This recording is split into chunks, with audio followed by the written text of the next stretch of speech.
Benvenuti ragazzi in questo nuovo video reaction anime al nuovo episodio dell'Isekai del supermercato online. In questo nuovo episodio andiamo a vedere il protagonista che inizia la sua prima avventura come avventuriero.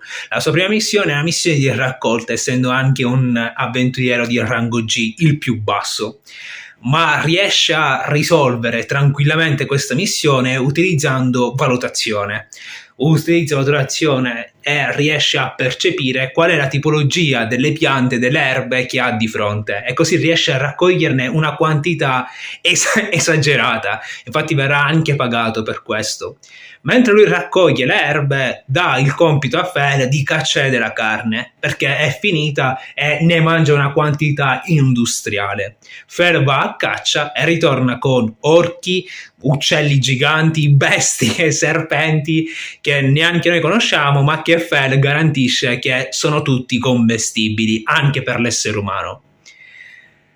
Mette tutti questi mostri nell'item box, va nella gilda a consegnare le erbe e a completare la missione, ne deve completare uno al mese per rimanere all'interno della gilda, ne completa uno e poi chiede anche informazioni per vendere parti degli animali, anche perché gli serve qualcuno che pulisca tutta questa carne dalla pelle, dalle squame.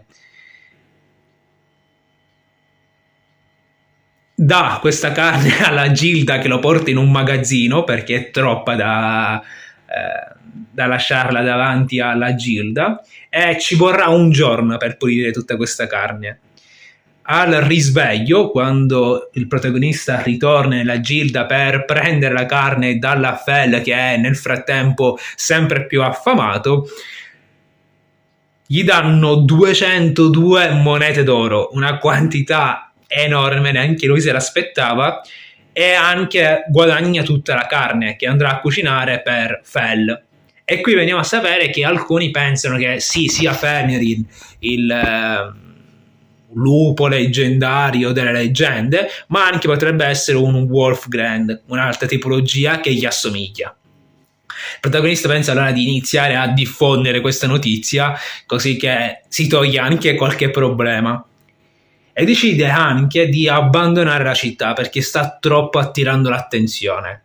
Abbandona la città, parte per un viaggio insieme a Fenrir, si accampano e siccome ha prodotto 202 monete d'oro, il suo famiglio decide di dargli qualcosa di prezioso, oltre a della carne del mondo, in cui prepara anche gli spaghetti napoletani, che non sono nient'altro che spaghetti al ragù bolognese.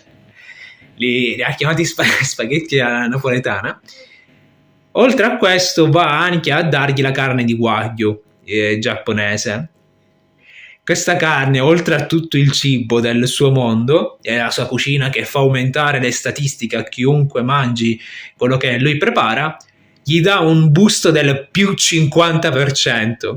Fenrir in piena notte decide allora di andare a cacciare, mentre lascia il protagonista addormentato lì tranquillo, perché Fenrir ha una magia che dà una barriera a una persona, non so se può darla anche a più di un individuo, e sembra essere protetto da un certo livello di bersagli, di incantesimi.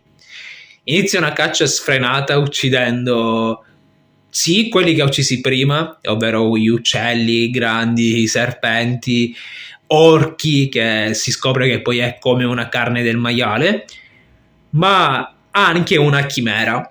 Di solito dice che questo danno delle difficoltà al Fenrir, ma in realtà questa volta è riuscito ad abbatterla solo con un colpo. Questo boost di statistiche porterà secondo me a tantissimi più soldi. Se hanno fatto 200, minimo da qui 500 o 1000 monete d'oro ci escono, se li vorrà vendere.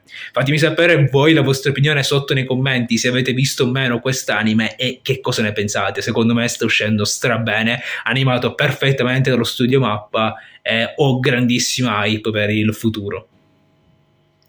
Se ancora non l'avete fatto, vi ricordo di lasciare un like e di iscrivervi a questo canale YouTube.